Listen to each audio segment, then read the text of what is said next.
Happy Halloween and welcome to Hold Up, the show where we dive deep inside your childhood nightmares, pull the movies from your past out to see if they truly hold up. I'm holed up to my left, Andrew, and on the, what did we decide, the Blue Chew satellite phone, we have Kyle back on the show.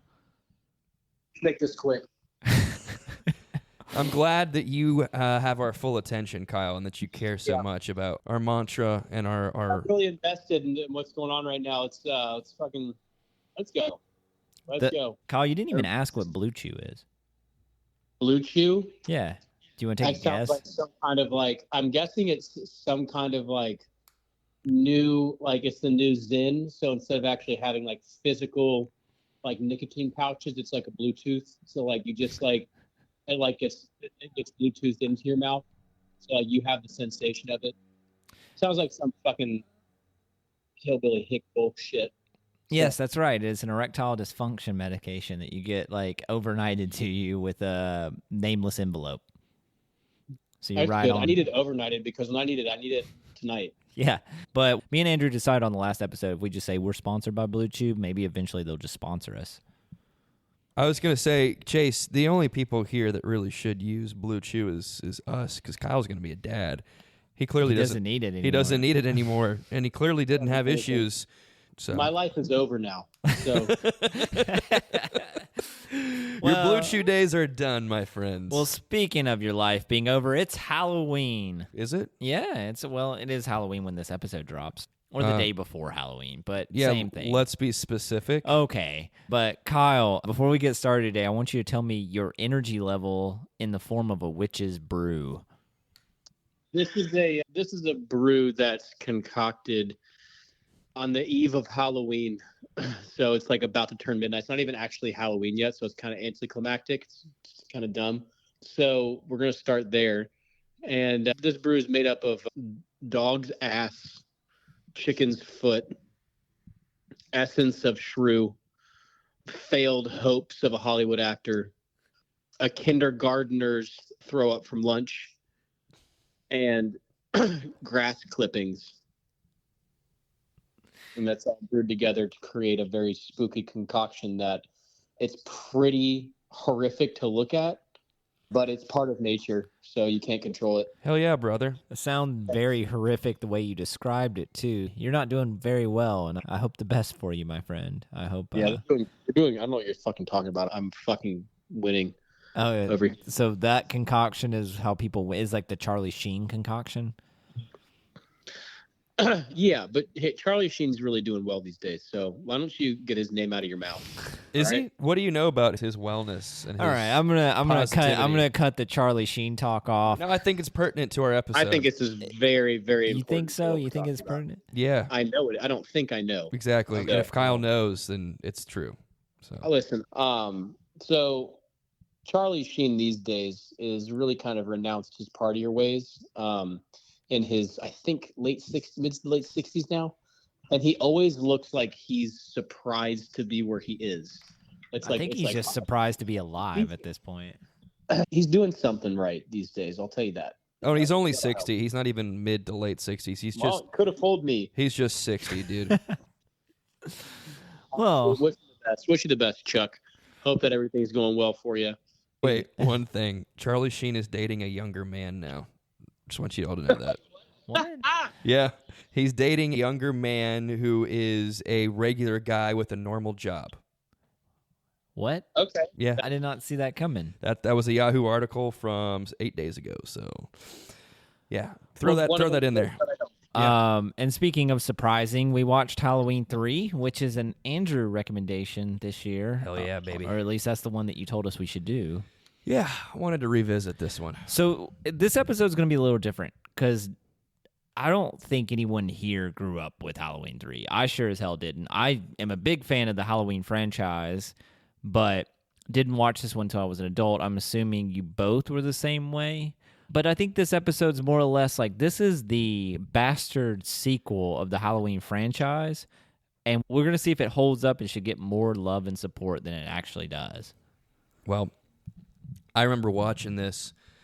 So I didn't care to watch the Michael Myers films when I was a kid. Those kind of scared me. You also hate slashers, too. I do. I don't. They're not my favorites. And I remember watching this on the AMC Horror Fest for the first time.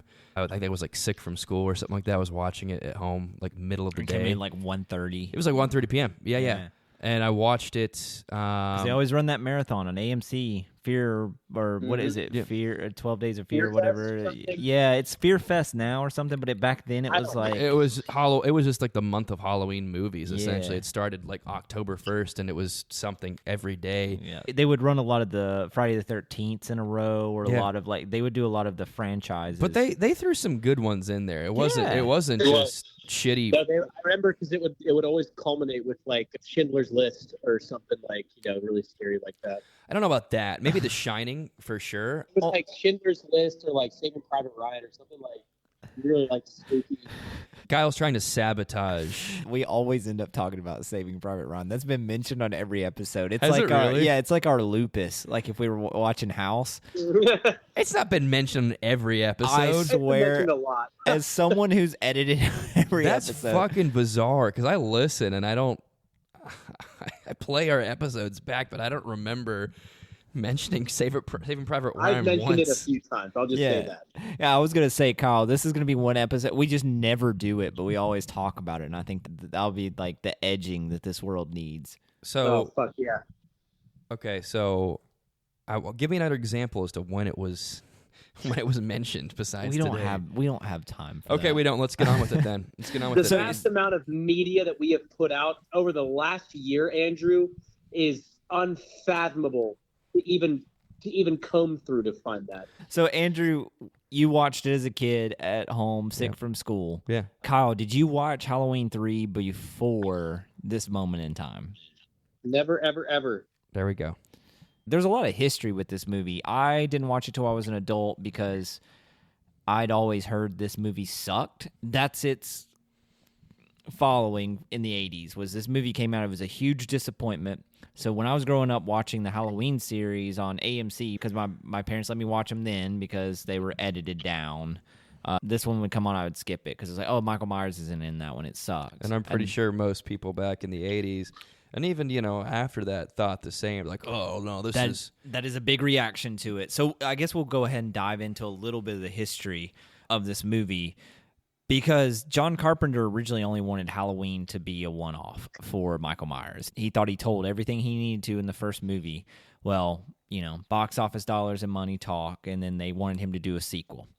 Well, his original idea for the Halloween series that carries over into this movie is he wanted each movie to basically take place at Halloween, but be an anthology, more or less. So each year they would tell a different story. So like American Horror Story, Basically, yes. Oh or my like God, True yeah. Detective season 1, 2, 3, and then Yeah. now 4. Except if Now 4. Yeah, except You're John right, not Carpenter 4. would have done it, and it would have been better. He didn't like the idea of telling the same story over and over again. He had a young art director there with him, Tommy Lee Wallace. We all know Tommy Lee Wallace's Tommy name. Lee Jones is a great actor. Yeah, He is a very good actor. he was in Saving Private Ryan, wasn't he? Yes. Yeah, for sure. So Tommy Lee Wallace was a young art director at the time. He worked on Halloween. He even played Michael Myers in a few scenes, including the famous closet scene. But Tommy Lee Wallace ended up directing this movie from John Carpenter. But even backtracking before then, when they were doing the sequel to Halloween, John Carpenter wrote it on a plane drunk. He did not want Halloween 2 to happen, but he took the money. And him and Deborah Hill got drunk on an airplane and wrote the script in about 2 or 3 hours. And Halloween 2 is very mid, if anybody's seen it. It's not horrible. It's not bad, but it's just kind of paint-by-numbers slasher. But he wrote at the end that Michael Myers is pretty much burned alive and dies. And that was supposed to be the definitive death of Michael Myers. If anyone's seen Halloween 2 out there, you know what I'm talking about. He gets both of his eyes shot out, and then a propane tank explodes behind him, and he walks out absolutely engulfed in flames. So John Carpenter was like, I did that movie. Let me do my anthology. And so they were like, okay, cool. We'll see where that goes from here. He did not write this movie. He helped write it, but he more or less produced. Tommy Lee Wallace, his art director, got him to direct it after Joe Dante said no. Joe Dante stepped away to do the sequel to the Twilight movie. So think about this movie being with Joe Dante as the director. Wait, who's Joe Dante? The Howling. Oh, okay. Yeah, so... Neato. Yeah, one of his many films. So overall, this movie was supposed to start something new.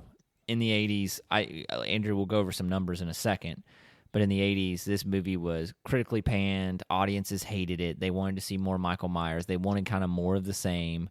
When we were growing up in the 90s, there was that residual of Halloween 3, it sucks. It's not even about Michael Myers. Season of the Witch, there's not even a witch in it. It confused a lot of people, and it was just really hated.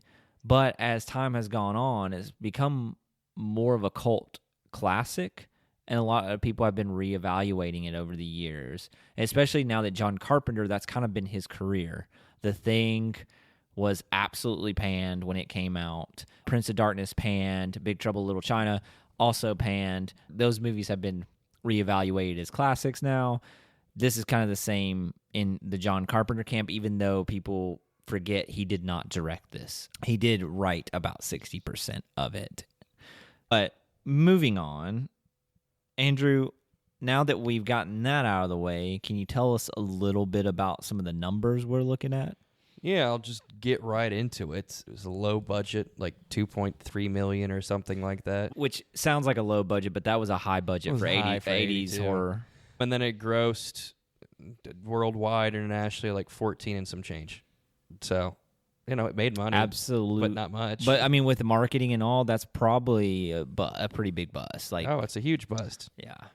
Yeah, it made roughly 12 altogether, but I would imagine they were hoping for quite a bit more, because I don't have the numbers for Halloween and Halloween 2, but I would imagine they were much higher. Much higher. Halloween 1 was built on like a shoestring budget. For sure. I think it only had about $100,000, if I'm not mistaken.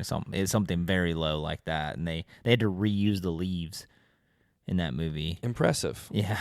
And now it's a ultimate classic. Kyle, do you have any Halloween? How much of the Halloween franchise have you watched? Absolutely zero. I hate the Halloween franchise. I hate all of it. I hate this series. I think slashers are cheap horror for the most part. There are some good shining examples, like The Strangers, Funny Games, stuff like that, I think are good because they're based in realism. A spooky slasher is not horror to me. And I can't give you more of a why behind it. It just seems cheap, chintzy, tacky, dumb. I understand why people think it is scary. I'm not negating experiences with that, but I have zero exposure to this genre. I don't really have an interest in watching any of it. I guess the Friday the 13th is the only one that I was like, I can understand it, but 80s slasher movies are not my cup of tea.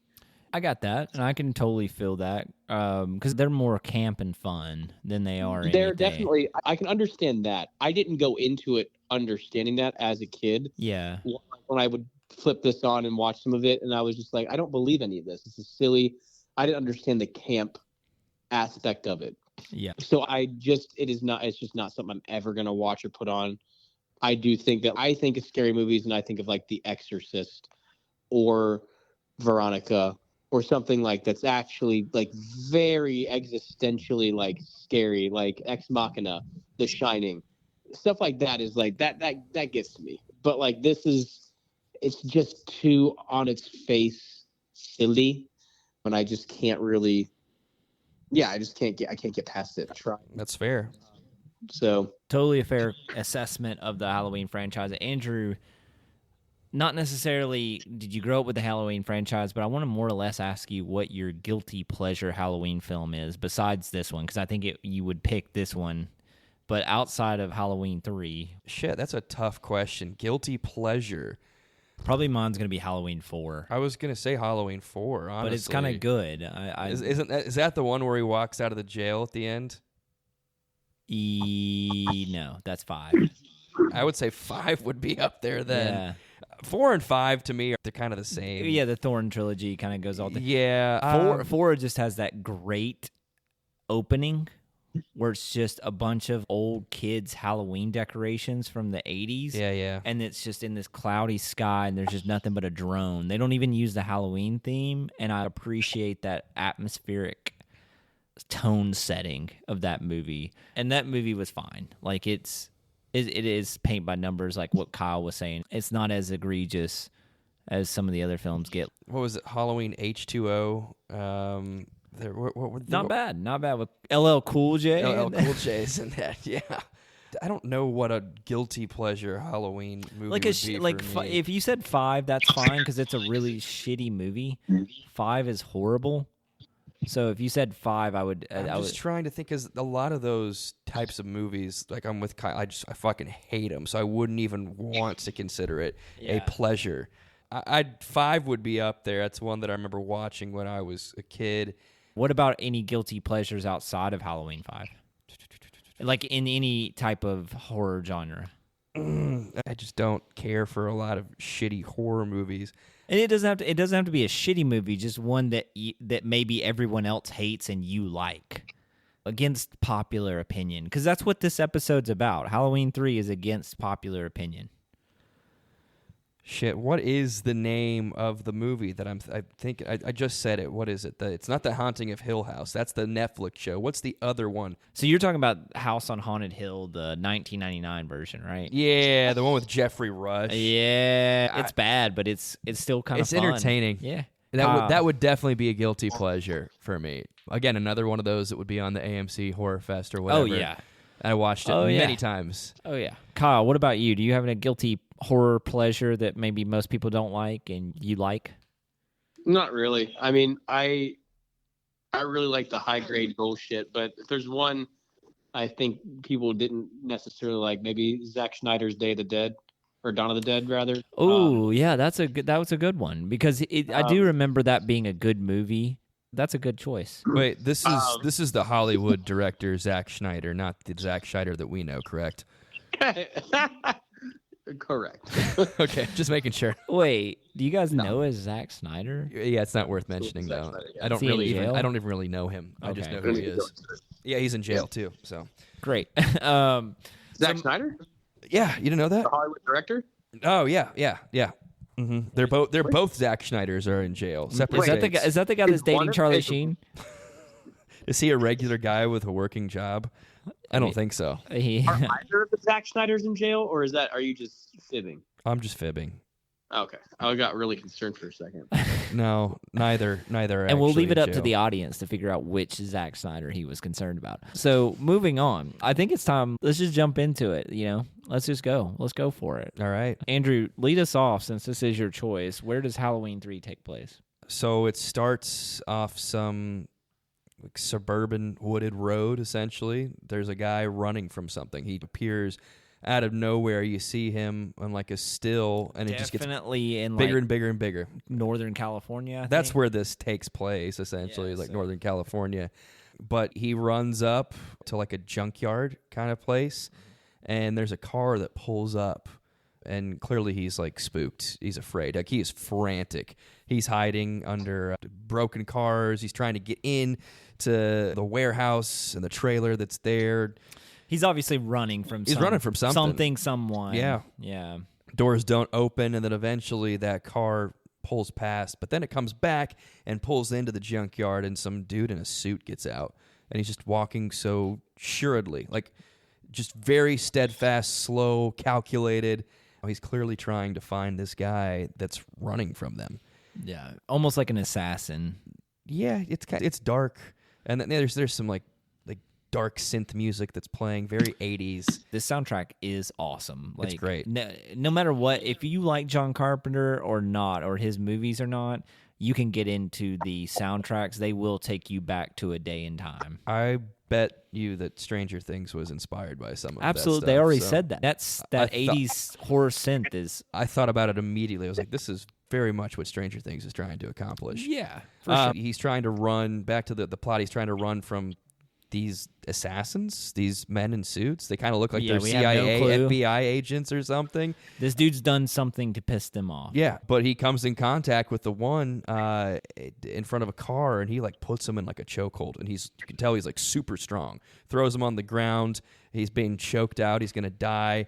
But somehow he pulls away at a wedge that's underneath the tire of one of the cars in front, and that car moves forward and slams into this suited man. Which at this point, too, they allude to it that this man doesn't feel a lot of pain. Yeah. Because he just kind of gets squished, but he doesn't He doesn't scream. or make an audible noise. He doesn't really bleed. He kind of just, I don't know. Shrugs it off a little bit. Yeah, and just kind of like shuts down. Yeah. That's really what happens. And then he runs off. He leaves the junkyard. He goes further into the junk, if you will, and leaves the other man in the suit with the car behind. And he comes up to, I guess it's like a car shop or something like that, gas station, car shop in one. And he's like, I need to call 911 or something. He's frantic at this point. And he like passes out. He right? passes out, yeah. And then And he's screaming, they're going to kill me. They're going to kill me. right. Yeah. And then we cut to my man, Tom Atkins. Tom Atkins, Dr. What's his name? Dr. Sheriff? Sheriff? Why did I forget? I've seen this movie so many times I forgot his name. Let me check it real quickly because he is a very important character here. Challis. Yeah, Dr. Challis.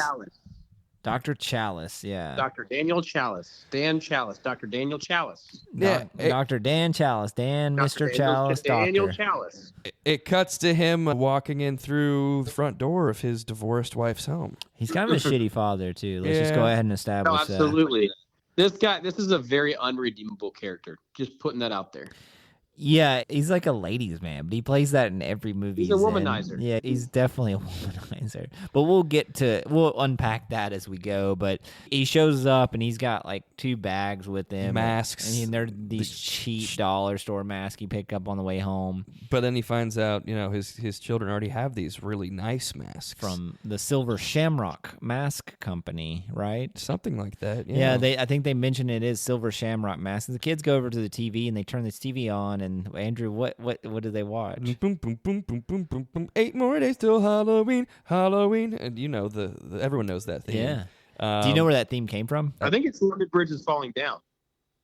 Yeah, it sounds more like London Bridge. Falling down, falling Yeah, down. right. Yeah, So that's it is- definitely London Bridge. Yeah, it's London Bridge is falling down. And I didn't even catch that when I watched it over and over again. I didn't either. So they're seeing that and they're watching this little TV show that doesn't ever have anything on it. It's just that theme with it's that the theme. black background and the green lettering. Yeah, and it says 8 more days till Halloween, kids. Don't forget the big giveaway coming at 9 p.m. on Halloween night. And don't forget your Silver Shamrock masks. Yeah, so it's basically just evil corporation trying to sell masks to children. What we understand is they're very popular at this point. And Yeah. all the kids are going to buy this mask. Or A lot of marketing. And there's 3 masks. There's there's a witch, there's a jack-o'-lantern, and there's like a zombie.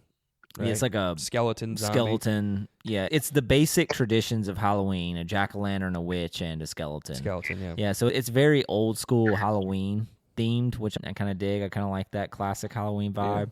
These masks were specifically made for this movie, and you can buy the reproductions today, and it's actually made this movie a lot of money in the future. Well, good for them because they needed it with the lack of money they made in their first go around. Oh, they actually made their money back in Blu-ray and DVD sales later on down the road. So good for them. Yeah. Well, anyways, Dr. Challis has made it home to his divorced wife's house. He's there to be with the kids for the evening. And has to go immediately. Gets a page. he gets a page, and there's a man who's being admitted, and it's not good, and he has to be the one to go in there. I thought it was silly that he had to go in for something like this. Like, yeah, he's apparently the only doctor on staff in I don't know if Northern you know. California, in a probably fairly populated place. And probably a pretty rich area too. Probably. Let's not assume. Yeah, Let's not assume that. we can assume. And he just keeps shunning his kids off. He's like, "I'll pick them up tomorrow. I'll take them. Whatever tomorrow. I'll do this." And she's like, "You promised that you stay with them tonight." And she's like, "No. I'll pick them up. I gotta go. Whatever he can do to pawn his children off, he's gonna do." And then he goes back to the hospital. And what happens when he gets back to the hospital, Kyle? So this is when the man who's admitted is there, and he gets in there to check on him, and he's like, what's going on? And they're like explaining what's going on. The guy that brought him in is this black gentleman in like a jumpsuit, and he's like, I found him, and I swear I found him like this. I promise. I didn't do anything wrong. And he can tell he's just like, he's more worried about himself than anything. Yeah. He's like, because he is black. And that's very much why that situation is happening. And the guy wakes up off of the gurney and goes, they're going to kill us all. They're going to kill us all. And then the black guy goes, nope. And he like heads the fuck out. Which I was like, he got out of there.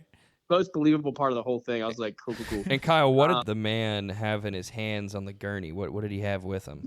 I don't remember. Was it a mask? It was the pumpkin mask. It was the jack-o'-lantern mask. From Silver Shamrock. Yeah, he had somehow had that. Yeah. And in the course of like less than like 3 minutes, the doctor makes his rounds, and then they got this victim is in the hospital bed, and one of those guys with the gloves on. Those really strong men that just show up out of nowhere in the gray suits. The gray suits. And they had sedated him too because he was like freaking out. So like there's nothing. Yes, they gave him Thorazine. They knocked him the fuck out. And the guy goes in there and he kind of comes to for a second, and the guy's standing over him, and he just takes one. Was it one or both? I think it was one of his hands. He put one hand over his mouth. And then the other one, this was really gnarly. He takes his pointer finger and his thumb and just goes into his eyes, pops through his eyes, and then somehow cracks his fucking part of his cranium and like pulls his nose out too, like through his nose. Yeah, it was pretty gnarly. Pretty much give him a lobotomy right there with, hands with isotoners. I will say, as someone who's watched a lot of like 80s horror, which I love some 80s horror practical effects, I think me and Kyle can agree on that one. The practical effects are always like astounding to watch, and this is probably one of the most gnarly deaths I've seen just because of how inventive it is. It's pretty jarring. Yeah, because he pulls his like nose up through his own brain, and you see it all happen. And you see he has like juices like spilling from his eyes too. Yeah, it's like, I was like, how they pulled that one off, I don't, because he's moving as he's pulling the thing out. So it's like, this was a well done practical effect. It was very jarring, as you said. A+ on that one. Very, like, if we're talking about a death that holds up, it's this one. Yep. The guy's dead. Is he dead? Andrew, he's dead. Very dead. The gray suited man walks over to the curtain and wipes his isotoners on the curtain, removing all the blood and the juice, and then just casually walks out of the hospital room and down the security wing. in this hospital is non-existent. Yeah, Kyle, would you say it needs a little effort, or should there be security? If we're being honest, no, because that would be unbelievable, because I don't think there was that much security in hospitals back then. It's also later at night, but I mean, again, it's a fucking hospital, so like there should be more people around, but more people, yes. More security. Well, more nurses, more doctors. But they kind of established that this is a small town hospital, so maybe it is more believable that this is like a rural area, but whatever. Probably outskirts. I mean, I don't know. I'm just trying to guess here. It's like outside. What are we talking about? San Jose area? I think it's further north. I would say like Napa, like outside Napa or something. It's just a small town though. Like it's probably somewhere in between San Francisco and Monterey. I know where it is. It's Santa Mira. There you go. But as he's walking out, the nurse notices that he's killed the guy, and she starts screaming, which awakens Dr. Challis. He's already gone to take a nap. He wasn't even... He showed up to take a nap at the hospital. He showed up to give that guy the drugs and then took a nap and left his children back with his divorced wife. Prick. There you go. But he's awoken... This guy's a winner. He's a big winner. But he's awoken by the nurse's screams and runs to... find her in the room, just horrified, notices the dead man, his body, and then she's like, hey, there was someone here. And he walks out and he sees that suited man kind of turn the corner and like runs after him. And it's a further distance than what it seems. It takes him a second to get there. Which is odd. That's the one thing I was like, he is running in a sprint, and other people are running too after this guy. And this guy's he's just moving at a snail's pace, like very much a Michael Myers walk. Yeah, and they finally catch up to him as he's getting in the parking lot, and he gets into his car and he's too far away, but he gets into his car. He lights himself on fire. He has a canister of gasoline in his passenger seat. Douses himself. He could have easily drove off and gotten away. But he lights himself on fire and explodes him and the car altogether, combusts, and boom, your murder suspect is dead and gone. Just like that. Just like that. And caused a huge scene, and now police are everywhere. Yeah, and fast forward, we're there the next morning. They're, questioning people, and they're actually questioning Dr. Challis, and he's got to stay there, and now he can't pick up his kids the next day, and he's calling his wife, telling him ex-wife. And this is actually a good excuse to not pick up the kids, but she doesn't want to hear it. You're involved in a murder scene now, so you can't leave. She doesn't want to hear it, though. This is one time too many. You know right. I mean? She's tired of it. She's tired of the murder. She's tired of the mistresses. Yep. What happens next, Andrew? Smoke show walks in.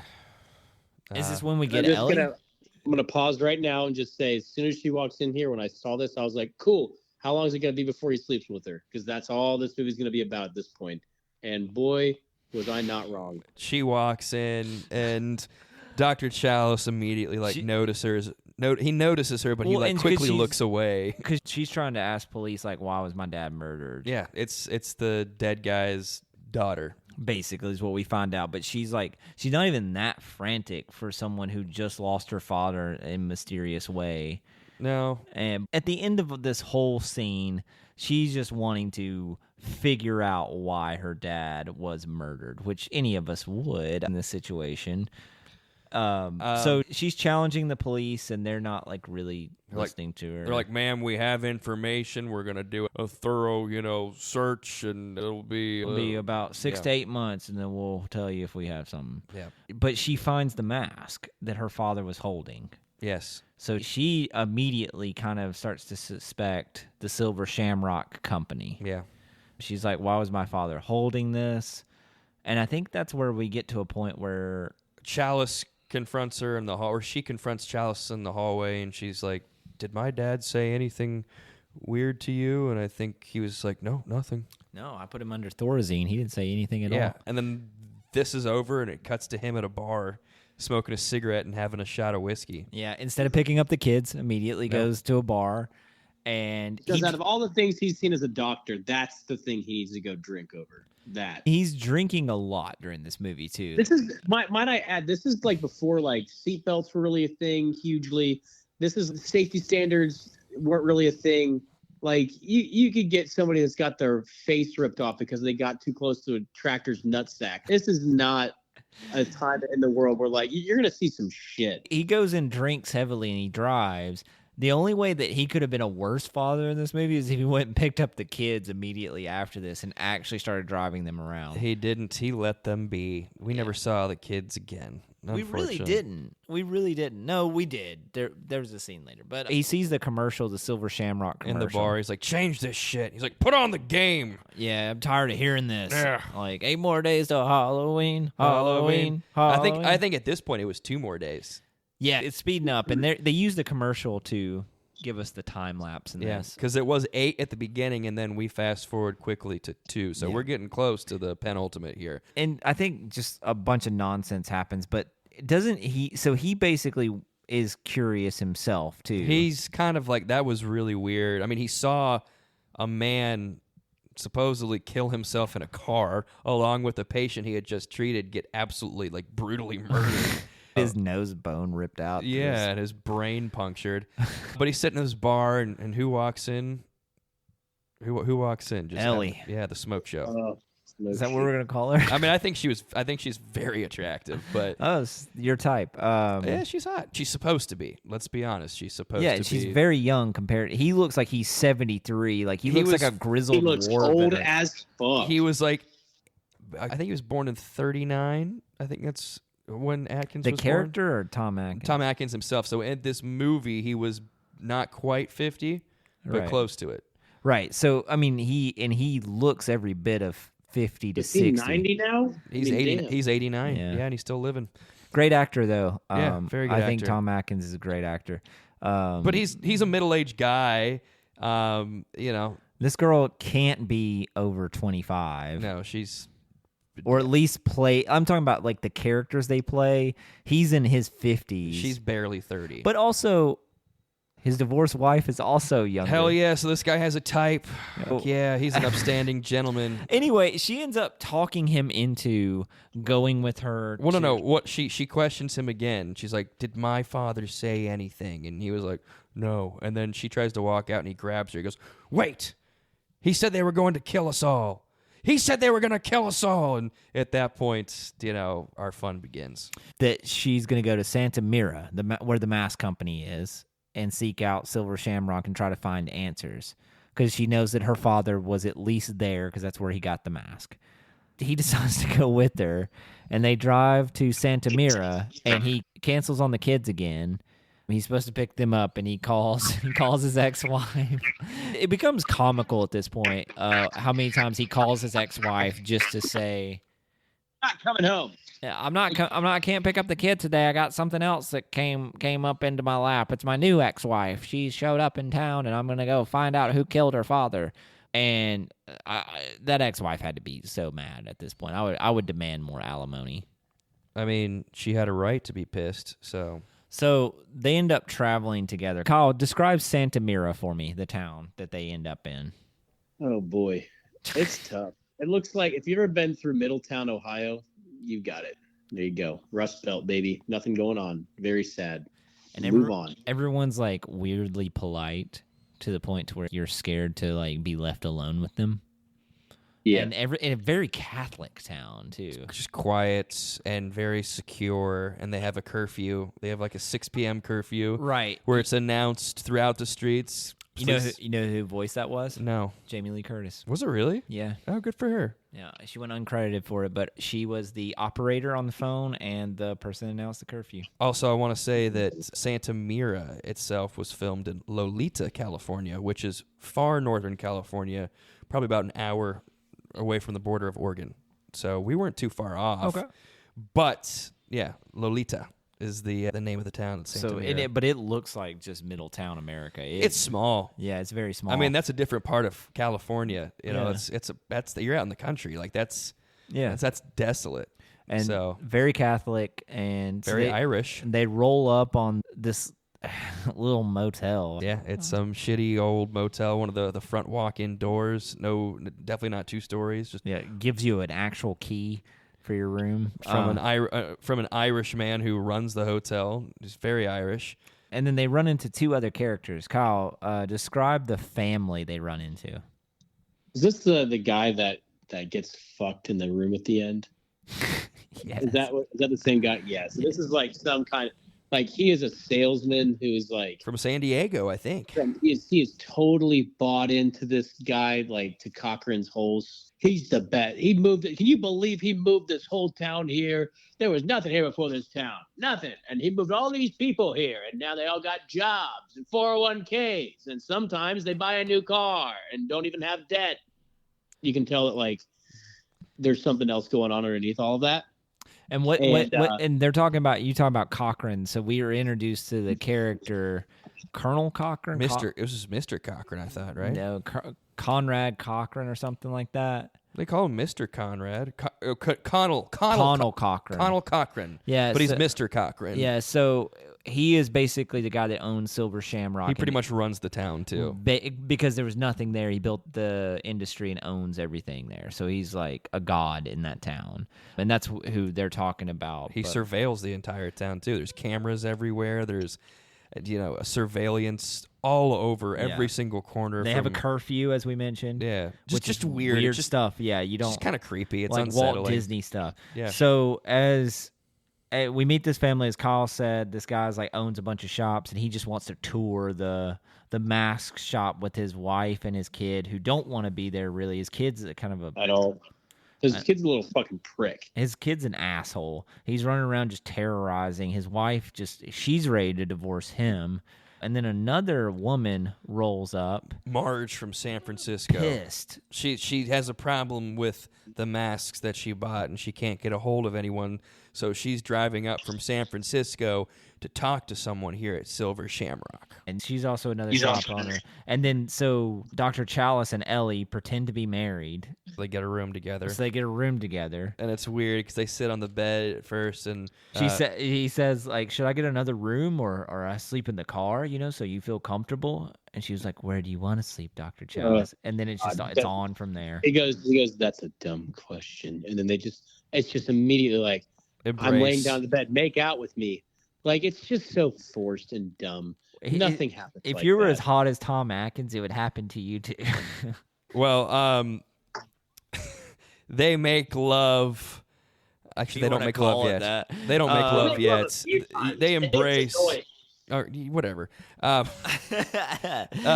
do it. They do embrace, but I think he leaves at that point to go. No, get like alcohol. he pulls her like shirt down. They begin the act of making love. I guess that's not the only time. And then it just goes to black, and then it's him leaving. Yeah, he's leaving. He's going to just kind of walk around, even though it's curfew. But he's just walking down the street to go to the liquor store to get some liquor, and he grabs whatever, probably some whiskey or something. Meets this homeless individual. Yeah. What happens here, Chase? I don't even remember the conversation. It's just exactly, the guy's like warning him. He asks for a drink So first. this guy's like he basically asks Dr. Challis for a drink, and they kind of share this little bottle of whiskey, and he's just basically letting the town secrets fly. He's like, don't trust Conal Cochran. He's got everyone under surveillance. He's doing something shady in that shop of his, and just kind of letting the cat out of the bag. And Dr. Challis ends up leaving because he's trying to get back to the room to Ellie to, do round 2, possibly 3 or 4 at this point. And then the people that we talked about, the guys in suits, show up and take this guy. And he's like, no, I was just kidding. I was obviously just joking with the guy. And what happens next, Andrew? I don't remember. Do they kill him? They killed him. Yeah, they just murdered him. I don't remember what they do to him. They do essentially the same thing. No, they crush his head. Yeah, that's what it was. They rip it off. Yeah, they just pull his head. Well, and what's funny is they like the shot that they had. They were holding. One of them was holding him down from the front, and one of them was holding him down from the back. It looked very promiscuous. And the shot that they had, and then one of them just bends down and just pulls his head completely off. So, let's go ahead and talk about it. These henchmen, they're not human. Like we've established, yeah, they're more a machine, I guess. Right. They all look the same. They have different faces, but they're all dressed in their gray suits. Right. They move very black ties, like anatomical, and they wear their isotoner, gloves. We haven't confirmed anything about what they are. You just not know. Yet. You just know they're not human. No. And you're picking that up, and you know that there's now something wrong in this town. So he gets back to the hotel, and they make love again. They definitely do.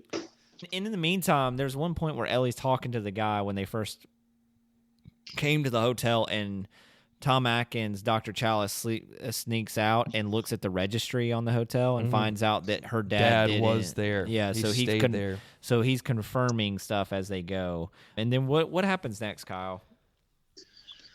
Oh man, I'm getting lost here because I'm trying to remember exactly. Marge, the lady from San Francisco. Right. She introduced herself. And the lady who introduced herself, she's like fumbling through her bag, and like something falls out, and it's a little like shamrock that falls on the ground out, like that was attached to one of the masks. And she picks it up. She's like, I wonder what this is. I better investigate. Blah, blah, blah. And she picks it up and starts like poking at it with some, I don't know, like bobby pin. Bobby pin, yeah. And she starts poking at it, scratching it, and all of a sudden this laser beam pops out and like goes into her mouth to do corrective surgery on like a tooth. And like we pan to the other room, and then we come back, and she's like has her hand over her face, but something's clearly wrong.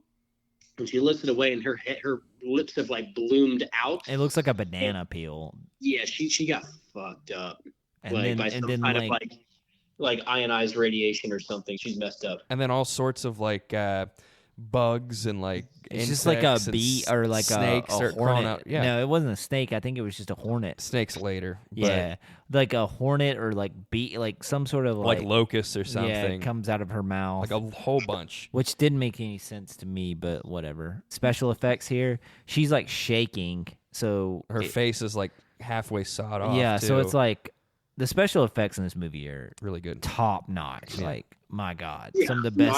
I would agree with that. I would say, especially at the time period, we're not doing too bad. Yeah, it's some of the best '80s horror effects you'll get. Like, it's pretty gruesome.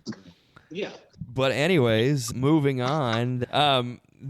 Ellie and Dr. Challis heard some sort of blast, and they were like, "What was that?" And they're like, "Oh, probably nothing." But then they see, And they start making love again. yeah, whatever. But yeah, I mean, I'm For pretty sure they do. infinity time, yeah.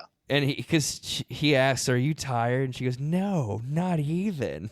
And they just go again. They go again. I'm like, do we Okay. need this in our Halloween 3? Whatever. But then they see some car pull up, and it's like, it's not an ambulance. It's a limo, basically. It's a van. It's definitely a van. It's Well, got there's a limo too, and it's Conal Cochran. yeah. Well, He escorts a van.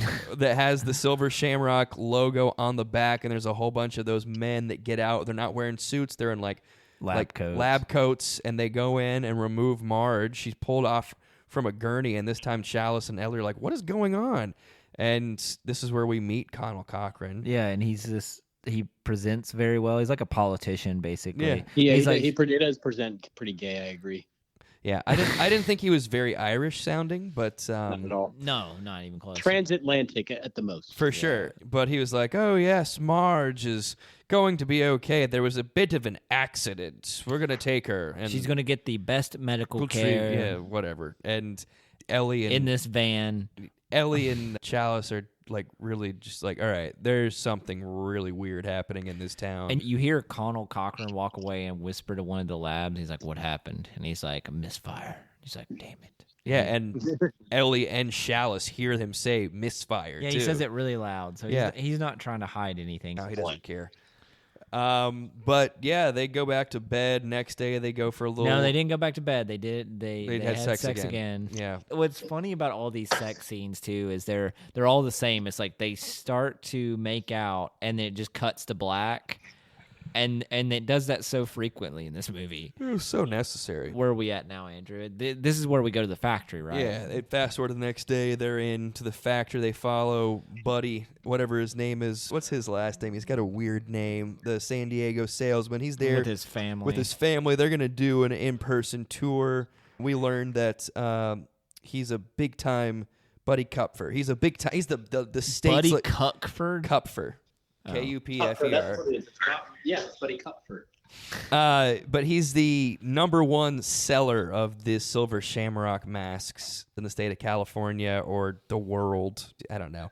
But they're doing an in-person tour, and we get that tour. He gets Challis and Ellie to tag along, and we get to see the sights of the Silver Shamrock. You know something I just warehouse. realized is kind of fucked up. So that guy, Buddy Kupfer, they could have just fucked him up like everybody else. Just at home, let him do his own thing. It just happened on a whim. But instead, to kill him, they brought him in, had this whole experience with him, made him feel like he was like the best person in the world, the best salesman of all time. And then they just fucking brutally murder his. I mean, we're not there yet, right, Chase? We don't have a whole lot in between. Though. We don't. So, But we'll just talk about that. We'll scene. go right into it. They do the tour, and then at this point, I'm pretty sure Challis and Ellie have kind of like drifted off into like more like restricted areas. Ellie sees her dad's car at the factory, and she's kind of raising a big stink about it with Dr. Challis. The henchmen start to notice that they are on to them, and alarm bells are ringing up in the town. And they go back to the hotel. And they go back to the hotel, have sex. And But while this is happening, or shortly after, as Kyle said, Kupfer and his family, through the whole, tour, they gave him praises, they lauded his salesmanship, and then they bring him into this room. they say he's going to test a new product. Test a new product. They gave him a little pen and paper, and they want his opinion on a new program that they're about to launch. And they put him and his family and his son. And what happens, Kyle? You seem to love this scene. I want you to tell us what happens to him and his family. Again, like this guy did all that work for this company, like door-to-door salesman, like hoofing it every day, working his fingers to the bone. So to reward him. Are you saying this movie's a metaphor? I don't know, but again, at least it was an interesting choice. But they bring him into this room, and this room is just It's it looks kind of like a living room, but it's room. very sterile. It's very sterile. it's There's no very, windows. No, it's just a Great wall. military-esque, like, just metal walls. And then there's a test carpet. lab. Yeah. Yeah, exactly.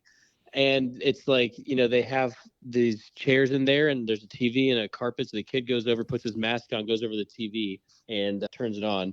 So they lock him in there, and then the song plays. Yep, they play the song, and then this Halloween pumpkin starts flashing, and the kid kind of like grabs his mask. He's going to take it off, but then he doesn't, and he falls to the ground, and then he just like slowly starts to. You can tell something's wrong with his eye. It's like the pumpkin started decaying, and his head started caving in, and all of a sudden it was just replaced with like crickets and snakes, and then it was a rattlesnake, and the mom falls down onto the ground, and she passes out.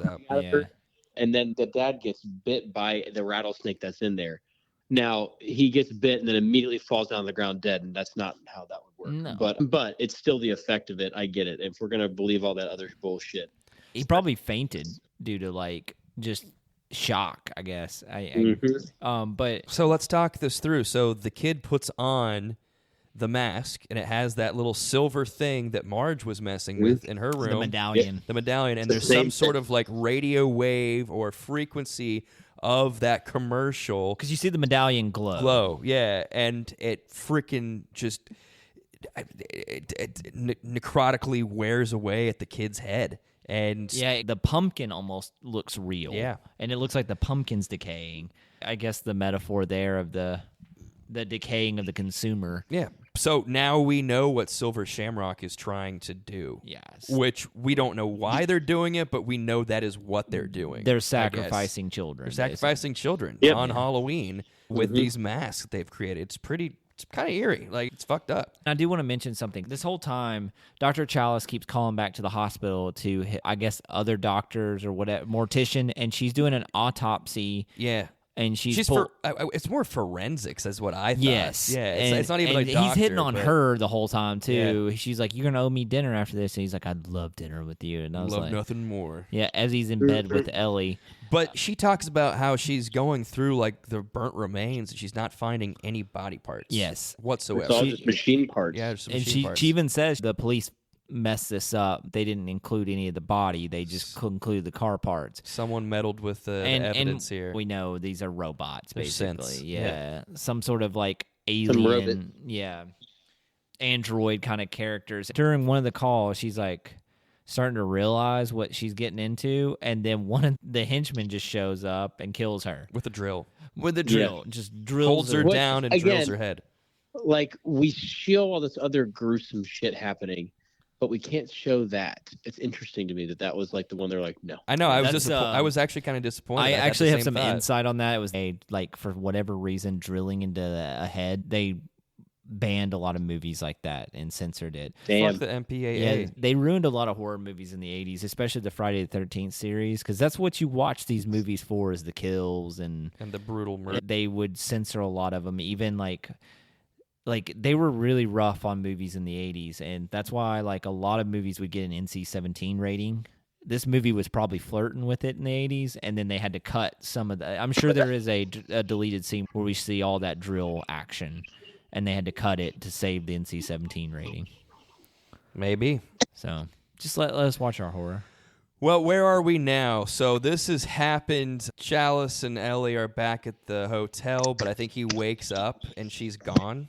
Is that what happened? Basically, she's kidnapped. She's been kidnapped, and what does he do? He goes right back to the factory because now it's time. They've got to confront the devil. Yeah, and I think speeding along here, because not a whole lot happens. It's just basically a cat and mouse game here. Yeah. We kind of know what's happening. He breaks into the factory, and, you know, I think they both broke into the factory, if I'm not mistaken, and that's where she gets... Is that? I thought she was gone from the hotel. No, I think she like broke into the factory and he caught up with her, and then they were both there, and then she gets kidnapped.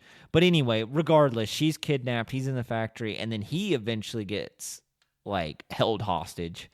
The androids catch up to him, and he starts to find out all of Conal Cochran's plan. Well, now we're also into areas and unauthorized or authorized there's only like a regions. Stonehenge area. Yeah, it's some like ancient like Celtic rock or something. Yes, it's like set up that way. And earlier in the movie, this is important. It was like towards the very beginning. I don't know where we were. Maybe it was in the gas station, but it was some British commercial about like some rock being stolen from Stonehenge or something of the like. Do you remember that? I don't. That's a good memory. Yeah, I'm pretty sure that is the rock that they had in this factory. Yeah. It was some ancient I don't know if it was Stonehenge, but it was something of the like. Some rock had been stolen and authorities couldn't figure it out. Was it Stonehenge? Yeah, it was Stonehenge. One of the rocks had been stolen. They couldn't figure out who took it. It was like, I don't remember how many tons. It was a massive rock. Yeah, and then at this point he's surrounded, and then Conal Cochran basically just spills the beans on tells him.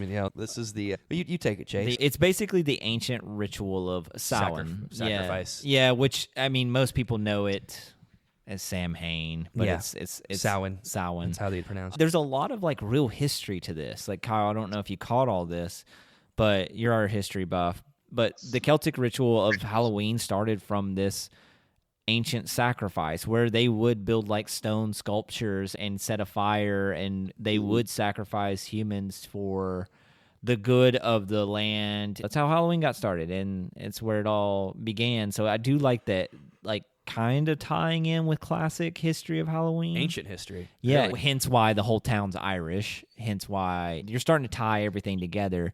And he's basically doing that with these masks. So these masks are going to sacrifice all these children. And you're kind of picking up that these children, it's not all across the world, it's just in California because it's local TV that they're running these ads through. This ritual comes around he didn't say, but it sounded like every 50, 60 years maybe. I thought it was longer than that. Could be. But he's been plotting this for a very long time. And he's like something that has to be done. And it is Halloween, by the way, when he gets captured. So time is of the essence. It's not here. quite 9 p.m., but it's on Hallows Eve. And as he's talking, we're getting a glimpse of all the kids trick-or-treating, and they're all wearing their mask, and you can hear the commercial in the background. And don't forget the 9 o'clock for the big giveaway. You see their little main surveillance headquarters. It's this giant ring of computers and very 80s-looking technology. Right. It's set up in that circle, almost like a portal. Yeah, and then the Stonehenge rock is behind them with lights and whatnot, but they're in some warehouse in the factory, just kind of holed away. It's dark. The synth music is stirring, and so now we know what the plan is and what Silver Shamrock is all about. Yeah, that's pretty much it. We have a little chase scene. What's his name? Challis gets locked up. Ellie's already put away. He gets out somehow. He puts a mask on him. Yes, and he's like, "Enjoy the big giveaway, Doctor." Yeah. And he puts a mask with the medallion on it on Dr. Challis and leaves the room like any Bond villain would do, where you don't make sure that they're not dead. Just give away a whole exposition and then leave. And he somehow gets out. I can't remember. Is it like a scalpel or something he has? He cuts his rope or something? Yeah, Can't remember. No, it was glass. It was a piece of glass. He breaks some piece of glass behind him and uses it to cut the belt that he's tied down with, which then breaks him free. He takes off the mask and escapes through the vent. But do you remember what happened when he took his mask off? No. He took his mask off and then he threw the mask perfectly over the camera in the corner. Oh, that's right. Yes. Malfunction on camera too, sir. All right. But yeah, he escapes through the vent, and now he's free. And then, as I just said, the synth alerts Cochran. There's a malfunction in camera 2. He eventually finds Ellie and rescues her. So him and Ellie are scurrying through the factory being chased, and he ends up winning the chase by grabbing a bunch of the medallions and throwing them in that computer circle. While the commercial or the flashing pumpkin is on the screen, which then creates some sort of electrical. I don't even know how you call it. It sets the mask off, and it sets it off in this ring, and it fries all the androids, so they're able to escape. We should also say it also kills Cochran too. because he gets caught between the stone and Yeah, the beam, does and it, then I don't know if it actually kills him or if it just like sends him into another dimension. He just kind of dissipates off screen.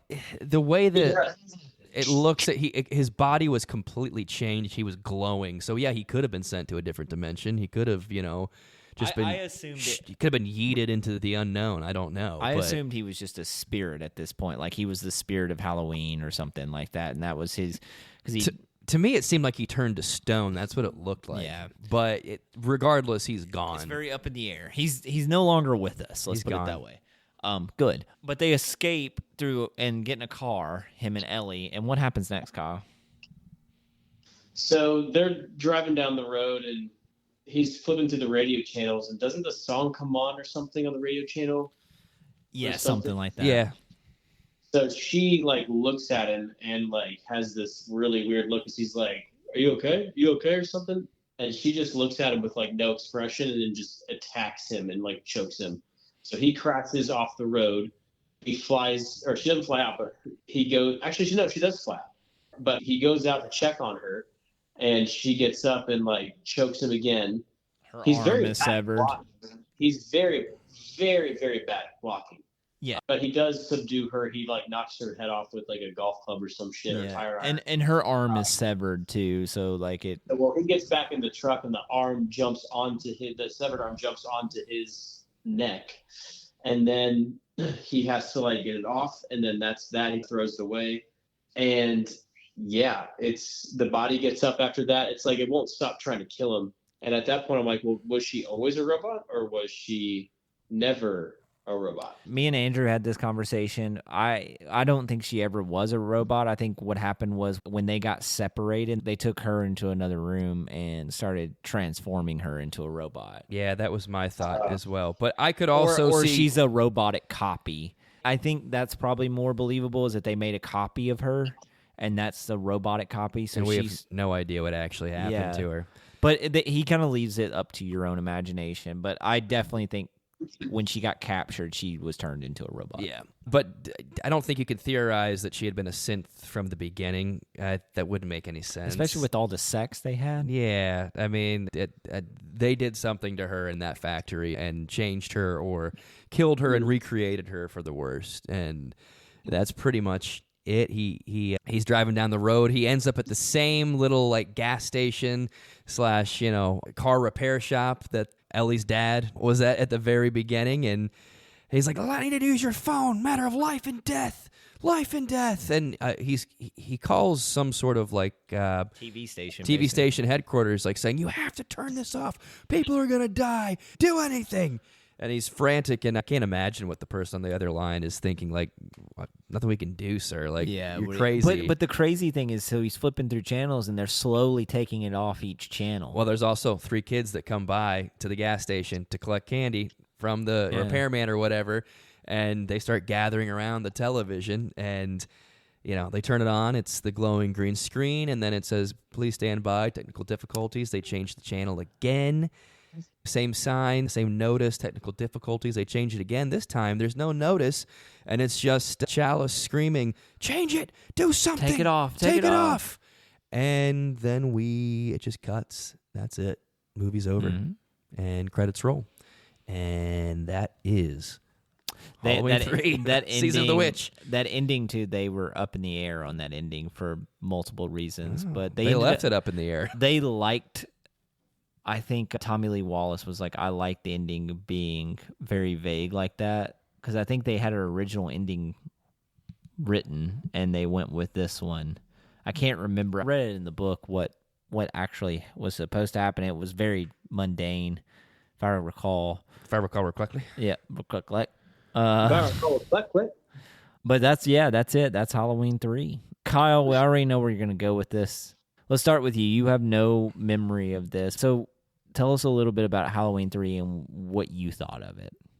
Well, I liked this more than I thought I would, but it's not a good movie. Let's just be very clear about that. This is like a movie that they're going to have on at hipster bars where they have PBR on tap over Halloween. Yeah, this would be playing at Dad's. This is going to for be sure. playing. Yeah, so this is going to be playing in the background. Huge shout out to Kristen. Please sponsor us with the Dad's money.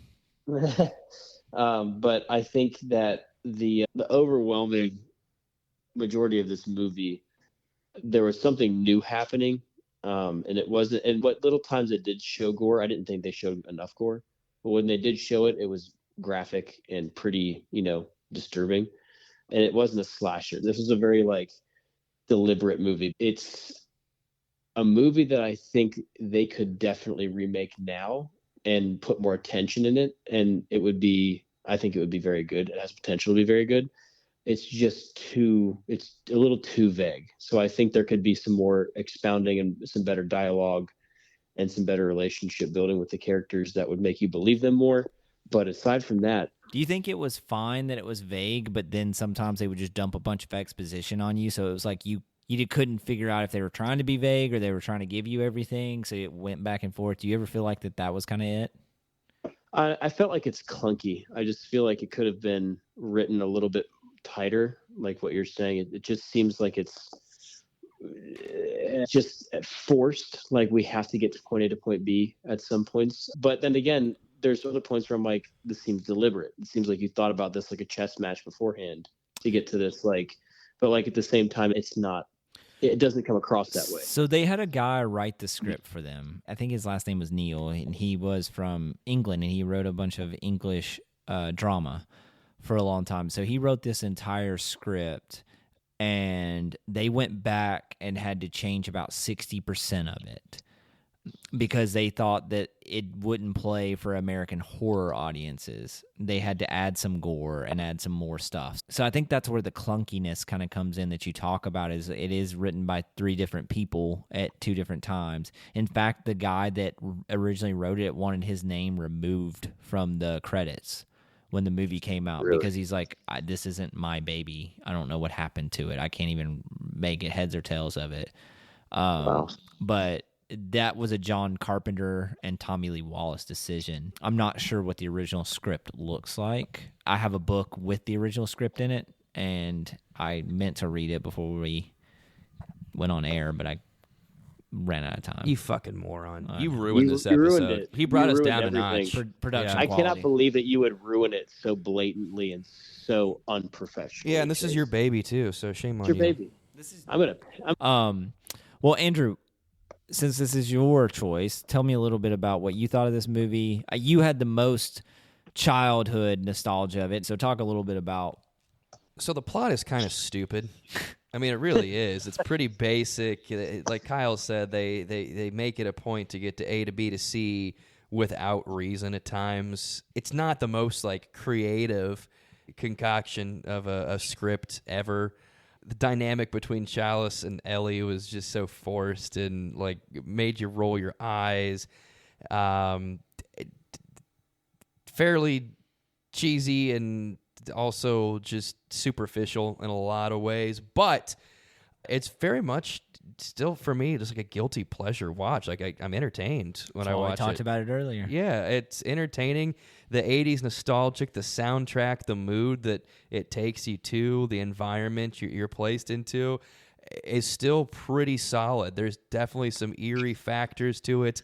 The idea of Celtic sacrifice for children by way of TV transmissions, it's a little far-fetched and definitely out there, but it's dark and it still hits. Well, and Tommy Lee Wallace talked about he really wanted to go for the metaphor of consumerism. Yeah. And it's how definitely it plagues there. us. Yeah. Yeah. But I mean, it's a pretty weak movie in terms of what it gives you, but I came away entertained. I definitely did. It was the same feeling. I remember watching that when I was younger, wanting to figure out what comes next. I got to see what happens next. There were definitely some plot holes in my brain when I watched it this time around, but I was still I want to see this through. I want to know what happens. Yeah. I was entertained. It had me in. Again, not the greatest work of art. I wasn't in awe of the film itself, but it was entertaining. At the bottom line. So I'm a big Halloween franchise fan, for better or for worse. I grew up watching Halloween with my dad. That to me is always going to be one of the best horror movies ever made. And even I know that's not your thing, or Kyle, your thing either, but the original Halloween just did everything so different. It wasn't how slashers are evolved today. It was a a cold, calculated person just killing people. No motive, no reasoning, no nothing. When they tried to explain the motive in later sequels, it kind of diminished the entire first movie because he is just supposed to be out for blood. And I do like the vagueness of this movie a little bit. I like the fact that it's just, hey, this is a Celtic ritual, but how we got here and here and here, I liked. And then they tried to explain it, and that's where, Kyle, I agree with you 100%. It got really clunky. And so, like, there's some points in this where I'm like, this could be a very good movie, but it's taken down by the clunkiness of the writing. And then on top of that, like, just the interaction with him and Ellie just was hard to miss now. Yeah. You know, it takes you out of it because it is, because of how quick they hook up. If you want to have them hook up later in the movie after like some close calls or whatever and the adrenaline rush, well, yeah, whatever. I can believe that a lot more. It's just like low. I just think it's lowbrow. It doesn't add anything to it. It took him no effort at all to hook up with her or her. It detracted from the overall movie because of what you're saying, Chase. I don't think it's just. I don't know. Like, it doesn't need to be in there. It would be a better movie without it. Yeah. Is what I don't know. That's just what I think. I agree. I love the Celtic lore of this. I love the Halloween lore that they explore because not a lot of movies. I think now more movies have, but at that time we didn't have a lot of horror movies exploring the ancient Celtic ritual of Halloween. And you have to look at it from the lens of this was unique.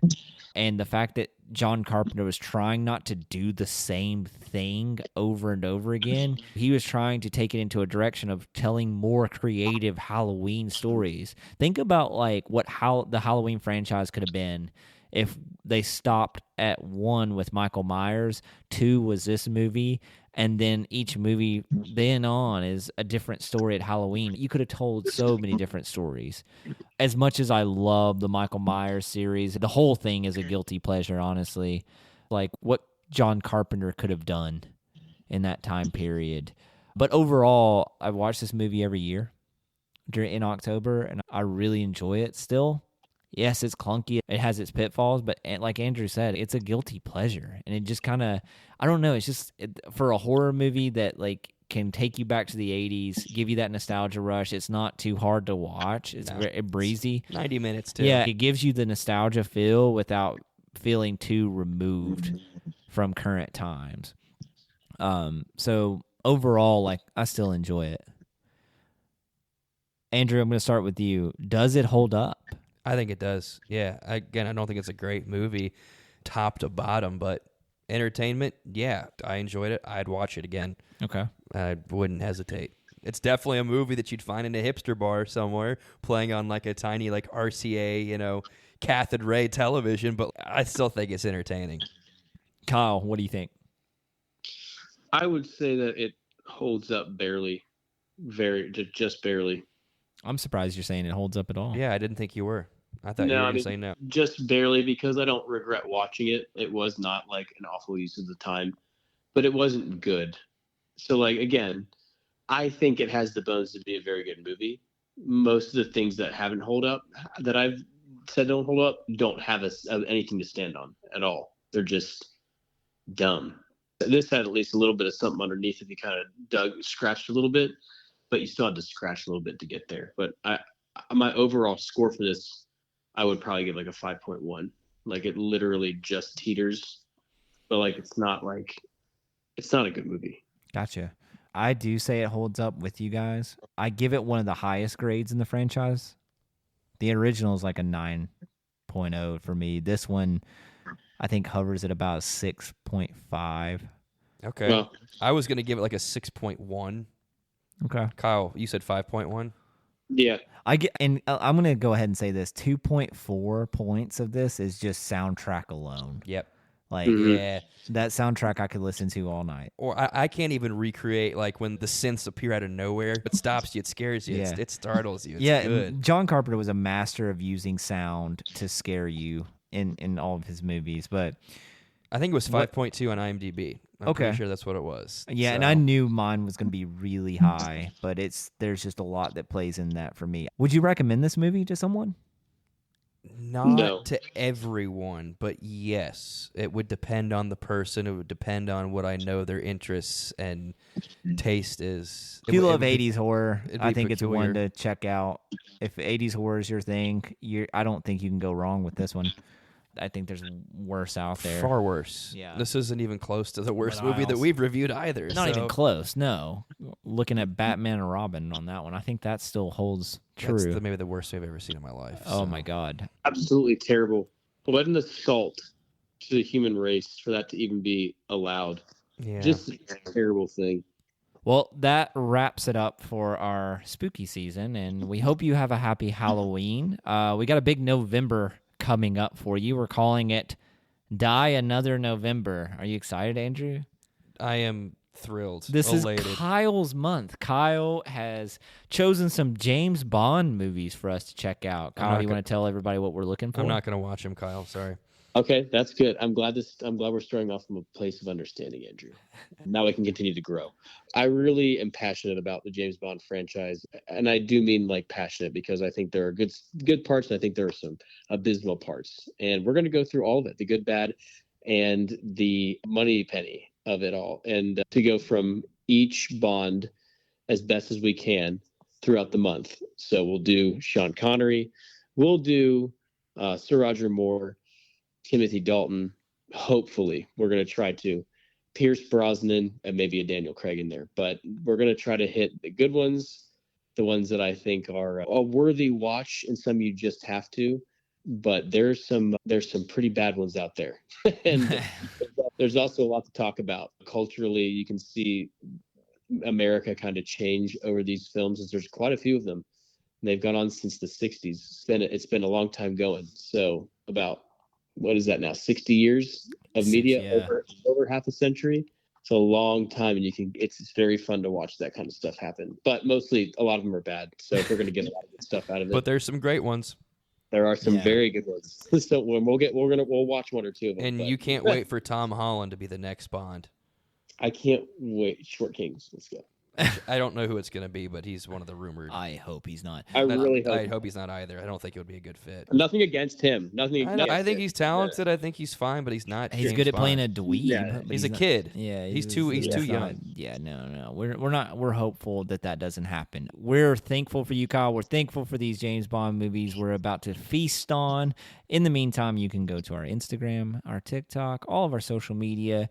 Let us know in the comment box what you want to see coming down the road. It won't be in November because we'll be dying another November.